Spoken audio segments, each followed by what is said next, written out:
24 speakers from different countries, as well as South Africa, 3 MCs. We've got a quiz with a comedian quiz master. We've got 10,000 rands worth of prizes. Fantastic. You know, it's just been such an amazing groundswell of Yeah. support for this event. So we are truly, truly excited about what we have on offer.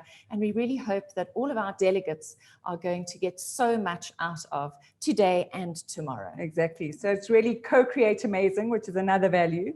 And speaking to what you've just said, Nikki, this is not scripted, by the way, this is really percolating beautifully, is that we really want people to feel like you've come home.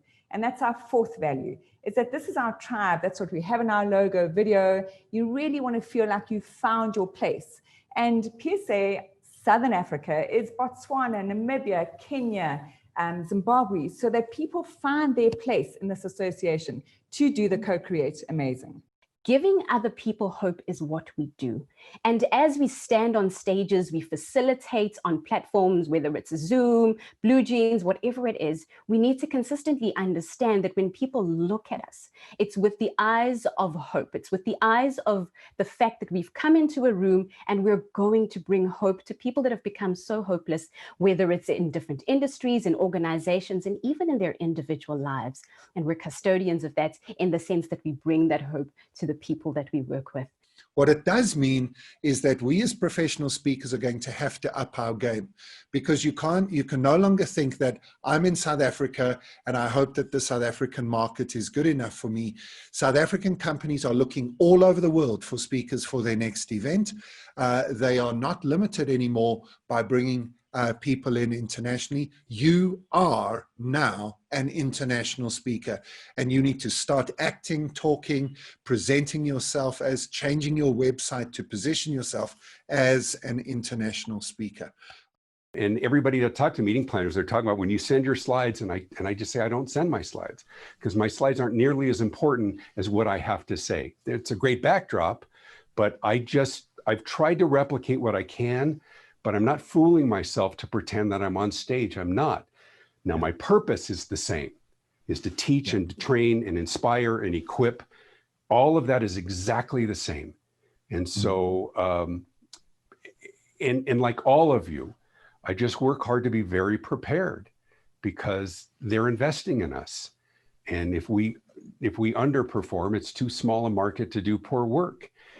So that's where the H is I think ask for help.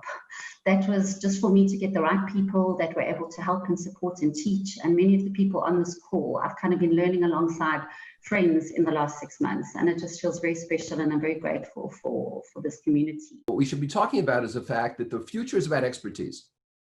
And speaking and training and coaching and consulting and facilitating and on and on and on are simply conveyance vehicles. Nobody pays for conveyance vehicles. They pay for results. It's not what you do, it's what we create.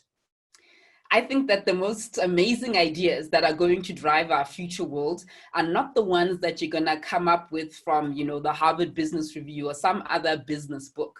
It's going to be the stuff that people unpack from their life journey, the awareness they raise on the assumptions they have made, and the ability to suppose a different outcome. Stop comparing yourself to others. Stop asking yourself, how can I do this? Focus on, how am I going to do this? Not can I do this, how can I do this? Use what you have. Be okay with entering that vulnerable state. You know, there is that saying, build it and they will come. And we did, and you came. You said yes. And actually what you were doing, you were committing to yourself. You were committing to your own career. And that's that whole thing about, you know, when those oxygen masks fall out of the roof of the airplane, you first need to breathe in that oxygen before you can help other people. So I hope that during this convention, you have been filling your cup with gallons of juicy information and inspiration to take your game to the next level. To close off, one last little thing from me. And I'm actually picking a quote from Frederick Harren this morning, who said, "In a virtual world, we need to have big stage mindset and small stage presence. And I think for me, that encapsulated everything. We are in the business of connection and helping our clients to raise their game. And to do that these days, we are going to need a big stage mindset and a small stage presence in order to effectively speak to the future. Thank you so much for joining us.